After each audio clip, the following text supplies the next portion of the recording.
बिस्मिल्लाहिर्रहमानिर्रहीम। अस्सलाम वालेकुम नाज़रीन, आप देख रहे हैं नेशनल न्यूज़ में हूँ आपके साथ लुबना चौधरी। नज़र डालते हैं आज की कुछ अहम खबरों पर। नारोवाल से नुमाइंदा मोहम्मद फारूक की रिपोर्ट के मुताबिक मरूफ मजहबी स्कॉलर अमीर हल्का तंजीम फैजान लासानी सरकार सरपरस्त आला journalist and writers club Narowal सदर मजलिस मुआरफ इकबाल पाकिस्तान मोहम्मद नदीम खालक रजा नक्शबंदी और हाफिज सलीम अख्तर मोहम्मद अलीम मोहम्मद अजीम की हमशीरा कज़ाए इलाही से वफात पा गई। इन्ना लिल्लाहि व इन्ना इलैहि राजिऊन।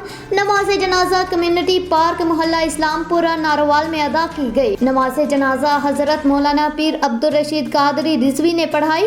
नमाज जनाजा में हजरत अलामा मौलाना पीर काजी मोहम्मद याकूब रिजवी, हजरत अलामा मौलाना तल्लत महमूद जमाती, कारी मोहम्मद नूर आलम रिजवी, हजरत अलामा मौलाना आजम अतारी, हाफिज इमरान भट्टी, सदर journalist and writers club Narowal Mohammad Usman Mughal, मारूफ कॉलम निगार शाहिद रशीद, आमर महमूद मलक, मोहम्मद फारूक, शबीर हुसैन बाजवा, अंजुम मुश्ताक, मोहम्मद नुमान रफीक, गुलाम नबी रुबानी और मौजूदीन इलाका और सहाफ़ियों ने शिरकत की।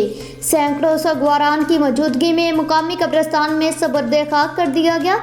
नमाज जनाजा के बाद उस्मान मुगल और दीगर ने नदीम खालक और बरादरान से अज़हार ताज़ियत दर्जात बुलंदी की खसूसी दुआ करते हुए कहा कि मरहुमा नेक सीरत और सौम सलात की पाबंद थी। अल्लाह ताला मरहुमा के दर्जात बुलंद और आखिरत की मंजिलें आसान फरमाए और लवाहिकीन को सब्र जमील अता फरमाए। आमीन।